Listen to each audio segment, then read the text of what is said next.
Let's begin talking about equivalent fractions.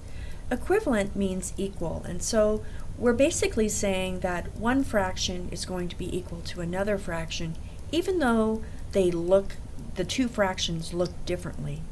So for an example, if I have 1/2 and I'm going to say that is equivalent or equal to 3/6, both of those fractions have different numbers, and you might be wondering, well, why are they the same? But I'm going to show you how to find equivalent fractions. But in this example, let me use a model for you. I'm going to say that the red trapezoid is going to equal 1/2. And the reason it's 1/2, if you have two of these red trapezoids, it's going to look like a hexagon, which matches this yellow hexagon, which normally we refer to the yellow hexagon as 1 unit. Also, if we had 6 of these triangles, we could show that they also look like when it's all put together, it looks like 1 unit as well. Okay? So I'm going to show you that 1/2 is going to be equivalent to 3/6. And here I have my 3/6. And so you can clearly see visually that 1/2 looks a lot like 3/6. Let's do another one. Let's say we have 1/3, and we're going to say that that is equivalent to 2/6. So here is a 1/3, and if you're not sure, if you're wondering why that I'm saying that's 1/3, if I put 3 pieces together, that's going to look a lot like my yellow hexagon. So I can say that each of these pieces is 1/3. And if I were to take 2 greens and put them together, looks like I've created another shape that looks a lot like the original shape. Let's do one more with the pattern blocks. Let's say we have 2/3. So that's going to be 2 blues. And I'm going to say that's equivalent to 4/6, or 4 green pieces.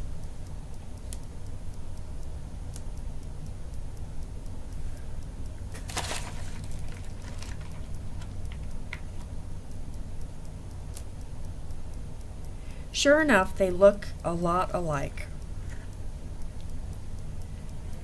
Now, we're not going to walk around with a bag of pattern blocks in our pocket every time we want to do fractions, although they are kind of fun to play with. Let's look at this mathematically.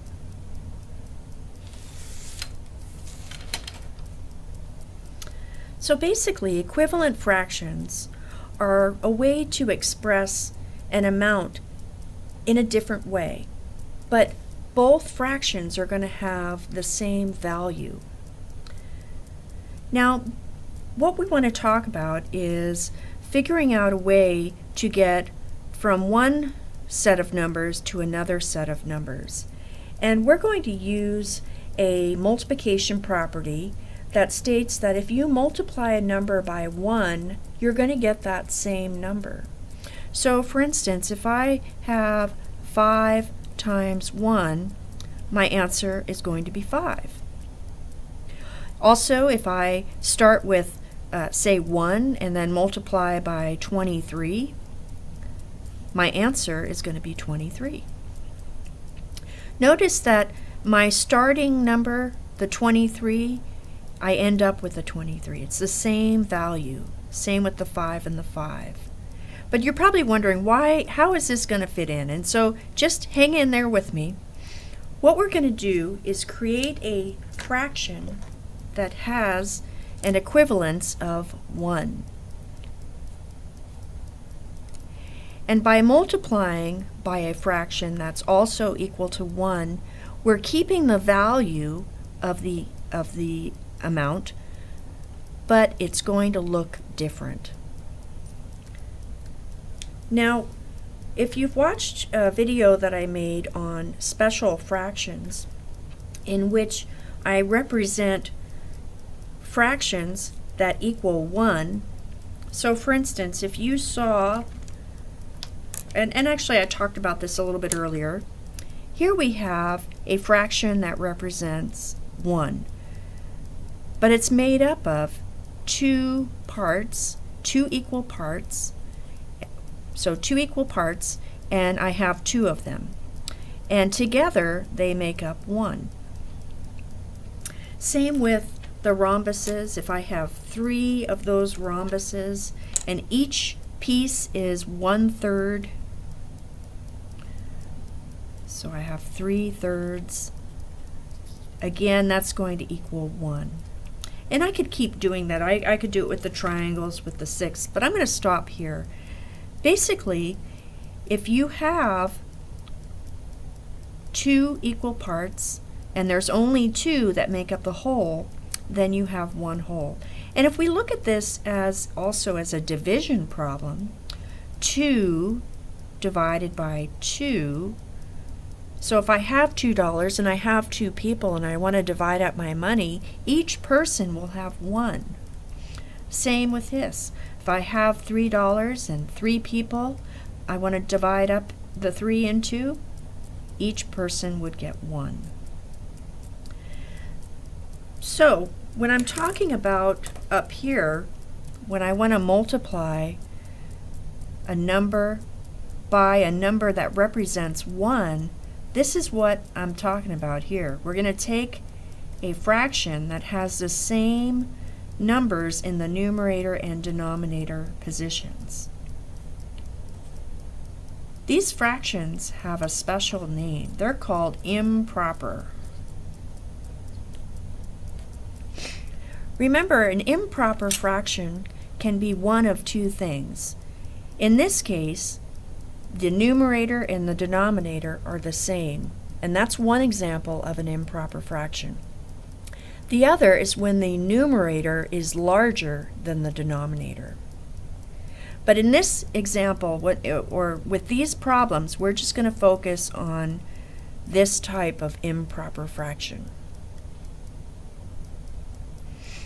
Let's go ahead and make up some problems. So if I have 1/3 times a number, and that's going to equal 2/6. 1/3 times a number equals 2/6. Well, I know this number has to have the value of 1, but if I put 1, it's going to look like 1/3. How I want to think this through is, how many times does 3 go into 6? Or what can I multiply to 3 so that I get 6? And what can I multiply to this 1 so that I get 2? Well, if you're thinking 2 in the numerator and 2 in the denominator, you're correct. And notice that both the numerator and the denominator is a 2, making it an improper fraction or equivalent to 1. So this is really 1.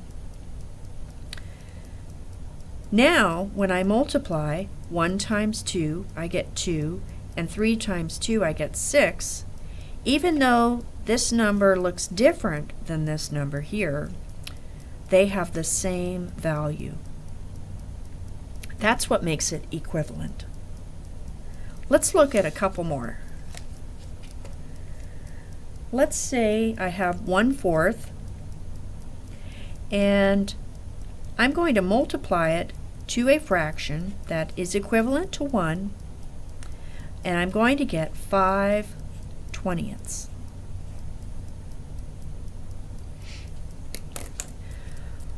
Well, I can think of it in this way. 1 times what will give me 5?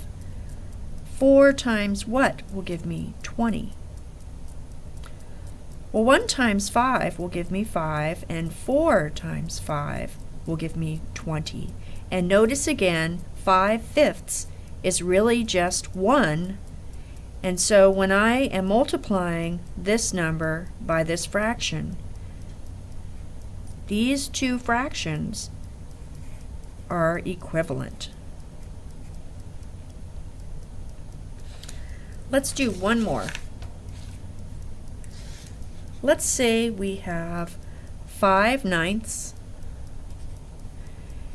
and I'm going to multiply that by a number to get 45/81. Again, 5 times what equals 45, and 9 times what equals 81. Well, 5 times 9 equals 45, and 9 times 9 equals 81. These two fractions are equivalent. Now, on your homework, it's going to look a little different. You're not going to have this box where you're going to fill in the number. Let me show you how it's going to look. You might have a fraction like this. Say 3/5 is equivalent to, and you might have a little box here, or maybe an empty space, and then you'll have the denominator, 15. What you can do is do a little multiplication problem down here. 5 times what will give me 15? Well, 5 times 3 will give me 15. So now, if I know I'm going to have a denominator of 3, my numerator also has to be 3. So now I'm going to go 3 times 3, and that will give me 9. So 3/5 is now equivalent to 9/15. Let's do another one. Let's say we have 11/15, and I'm saying that's equivalent to a number over 60.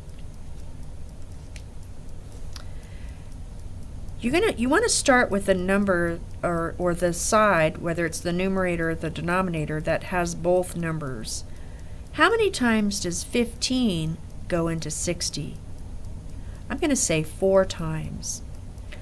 Knowing that the denominator is 4, the numerator has to be 4, 11 times 4 is 44.